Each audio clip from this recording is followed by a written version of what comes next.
यह विश्वविख्यात प्रतिमा है। विश्वविख्यात मतलब वर्ल्ड फेमस प्रतिमा है। जिसमें प्रतिमा का शरीर मानव का है किंतु उसका मुख वराह का, जिसके नथुने में पृथ्वी स्थित दिखाई गई है।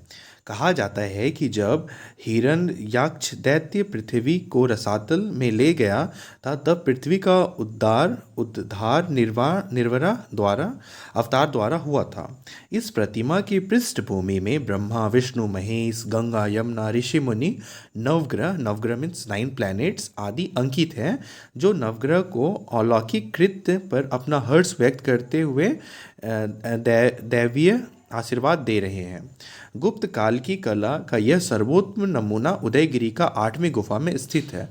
तो उदयगिरी में ना ढेर सारे गुफाएं हैं, और उन गुफाओं में से जो 8वां गुफा है ना, उसमें ये निर्वरा का जो पिक्चर है, ठीक है, मतलब गुफा के अंदर बनाया गया है।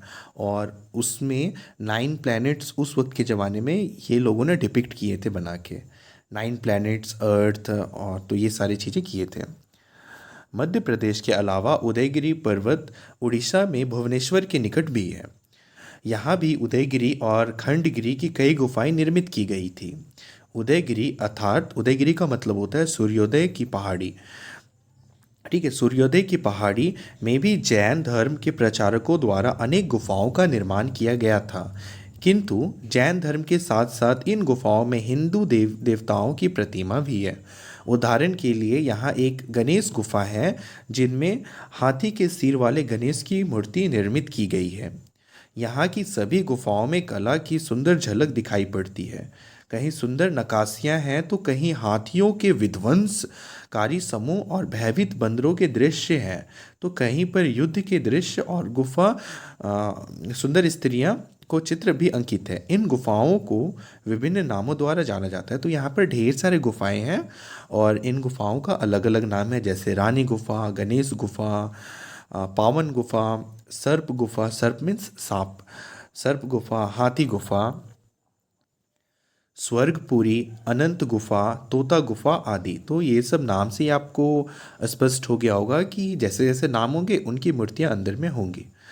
जैसा कि नाम से स्पष्ट है, जहाँ हाथी गुफा में जंगल में वृक्षों के पीछे से आते हुए अनेक हाथियों का दृश्य चित्रित है, वहीं तोता गुफा में अनेक प्रकार के पक्षियों को सुंदरता से चित्रित किया गया है। उदयगिरी की ही तरह खंडगिरी की गुफाओं का भी जैन मठ के रूप में उपयोग किया गया है। जैन मठ यानी कि जहाँ पे जैन लोग रहते हैं ना, जैनिक धर्म है। आपने पढ़ा होगा जैन धर्म के बारे में, जैनिज्म एंड बुद्धिज्म। तो जैन धर्म जहाँ पे रहते हैं उसे जैन मठ कहा जाता है। बौद्ध धर्म के अब जो यहाँ से स्टार्ट हो रहा है ना, यहाँ से अब अजंता केव के बारे में हो रहा है। तो बौद्ध धर्म के प्रचारकों द्वारा निर्मित कला का सर्वोत्कृष्ट रूप अजंता की गुफाएं में दिखाई पड़ता है। अजंता केव के बारे में अभी हम लोग पढ़ेंगे। औरंगाबाद से लगभग 100 किलोमीटर दूर स्थित इन गुफाओं को देखकर सभी स्तंभित हो जाते हैं। स्तंभित मीन शॉक्ड हो जाते हैं।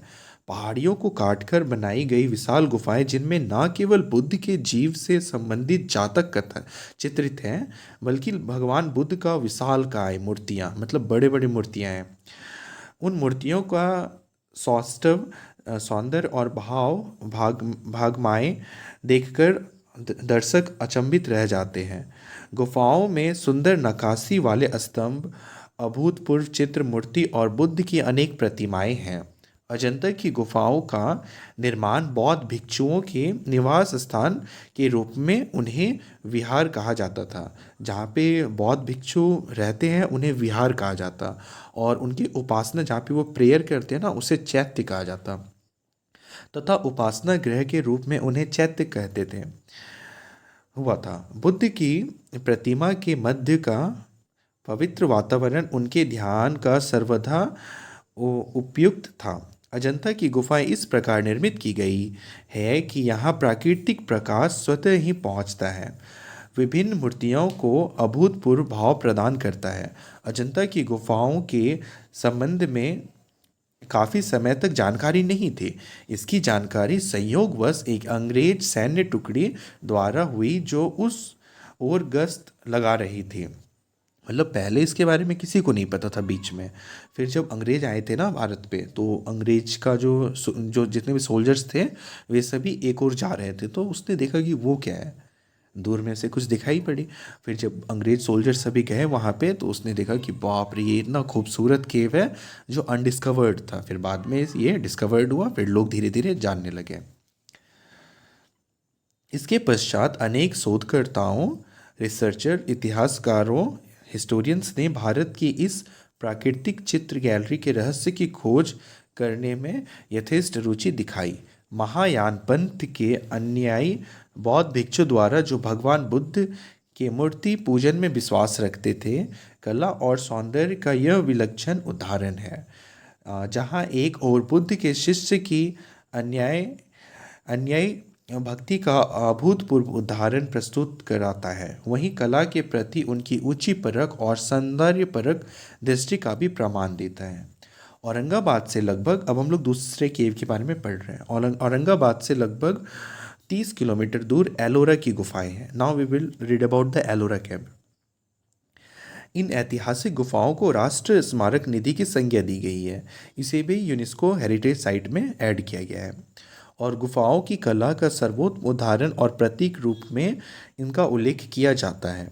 एलोरा की गुफाओं में चट्टानों को काटकर हिंदू मंदिर, बौद्ध विहार और जैन मठ निर्मित किए गए हैं, जो धार्मिक समन्वय का सर्वोत्तम उदाहरण है। 5वीं व 10वीं शताब्दी के मध्य भारत कला के सर्वोच्च शिखर पर तो था ही, सर्वधर्म समभाव का विलक्षण उदाहरण में भी था।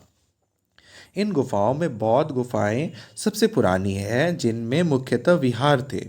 इनमें निवास के अतिरिक्त बौद्धित्व और बौद्ध के अन्य अवतारों की सुंदर प्रतिमा बनी है। इन गुफाओं की नक्काशी और मूर्ति इस प्रकार की है कि वे पत्थर के स्थान पर लकड़ी की बनी प्रतीत होती है।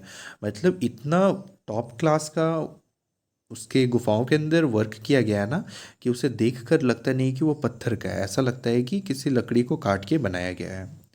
हिंदू गुफाओं का निर्माण बौद्ध गुफाओं के पश्चात के समय का है। एलोरा के स्मारकों में सबसे हस्त यहाँ पे महत्वपूर्ण होगा, शायद ये इरेज हो गया, महत्वपूर्ण कैलाश पर्वत है, जो चट्टान को तराशकर बनाया गया है। तराशकर मतलब काट कर, ठीक है। कैलाश मंदिर है जो बड़ी चट्टान को काटकर बनाया गया है। इनको देखकर कलाकारों की दच यहाँ पे भी आई थिंक दक्षता, यहाँ पे भी कुछ इरेज लग रहा है, और रचनात्मकता का कायल हुए बिना नहीं रहा जा सकता। मतलब टॉप क्लास वर्क किया गया है। नृत्य करते नटराज की प्रतिमा, चट्टान पर शिव विवाह का दृश्य, कैलाश पर्वत पर में बैठे शिव पार्वती, नंदी बैल की प्रतिमा आदि कुछ ऐसे उदाहरण हैं जिनका विलक्षण सौंदर्य हमें बांध लेता है। नक्काशीदार स्तंभ, दीवार पर उकेरे दृश्य सभी अभिभूत करने वाले हैं। जैन गुफाओं का निर्माण जैन धर्म की परंपरा की सोच के अनुरूप हुआ था। इन गुफाओं में पवित्र तपों में अनुभूति होती है। साथ साथ इनमें कला अपने सर्वोच्च उत्कृष्ट पर दृष्टिगत होती है। कुछ उल्लेखनीय जैन गुफाएं हैं जगन्नाथ सभा, छोटा कैलाश, इंद्र सभा आदि। इंद्र सभा में गुफा के शीर्ष स्तर में नक्काशी किए कमल के फूल का सौंदर्य हमें न केवल सम्मोहित करते हैं, बल्कि निर्माण संबंधी जोखिम से चमत्कृत भी करते हैं। अन्य गुफाओं में अंबिका यक्षी एक आम के वृक्ष के नीचे अपने सिंह में आसीन बनाई गई है। सभी जैन गुफाओं में चित्र और निर्मित आकृतियों का विस्तार से चित्रण की हुआ है। ये सभी गुफाएं भारतीय शिल्प और कला का सर्वोच्चम उपलब्धि का बेमिसाल उदाहरण है। कला के गौरव के रूप में यूनेस्को द्वारा विश्व स्मारक निधि घोषित की गई एलिफेंटा की गुफाएं भी बेजोड़ है। मुंबई के समीप अरब सागर में स्थित एलिफेंटा टापू पर निर्मित इन गुफाओं में गुप्त काल की कला स्पष्ट दृष्टिगोचर होती है, जहाँ शिव के विलक्षण प्रतिमाएं, एलिफेंटा की त्रिमूर्ति शिव की प्रतिमाएं, नटराज की प्रतिमा, सदा शिव तथा अर्धनारीश्वर की प्रतिमा कुछ ऐसे उल्लेखनीय उदाहरण हैं जहां हृदय को चमत्कृत करने वाली विलक्षण प्रतिमाओं के साथ साथ नक्काशीदार स्तंभ और दीवारें हैं। त्रिमूर्ति शिव की मूर्ति 20 फीट ऊंची है। आप इमेजिन करो कि उस वक्त के ज़माने में 20 फीट का मूर्ति, और वो भी इतनी परफेक्शन के साथ कैसे बना होगा, विदाउट क्रेन और जो भी। ठीक है। त्रिमूर्ति शिव की मूर्ति 20 फीट ऊंची है, जो पंचमुखी शिव के रूप है। पंचमुखी यानी कि 5 फेसेस। वास्तुत एलिफेंटा की गुफाओं में मंदिर परिसर को शिव के निवास के रूप में ही पहचाना जाता है। भारतीय कला की परंपरा में गुफाओं की कला परंपरा न केवल हमें चमत्कृत व अभिभूत करती है, बल्कि उन अज्ञात कलाकारों के सन्मुख हमें नतमस्तक होने को बाध्य करती है। हमारे सांस्कृतिक गौरव का प्रतीक ये विलक्षण गुफाएं हैं। हर काल में बिना शब्द के अपने चरोत्कर्ष की गाथा का उल्लेख कर रही है, और इन्होंने विश्व में हमें गौरव से सिर ऊंचा उठाकर चलने योग्य बनाया है। So this was the whole chapter. I hope आपको जितने भी केव हैं और उस केव में जितने भी मूर्तियां हैं उससे रिलेटेड इन्फॉर्मेशन मिल गई होगी। मैं आपको सजेस्ट करूंगा कि आप फिर से इस चैप्टर को खुद से पढ़ें एक दो बार, जिससे कि आपको बहुत अच्छे तरीके से क्लैरिटी मिल जाएगी इस चैप्टर का। Thank you so much for watching this video. मैं मिलता हूँ आपसे नेक्स्ट चैप्टर में।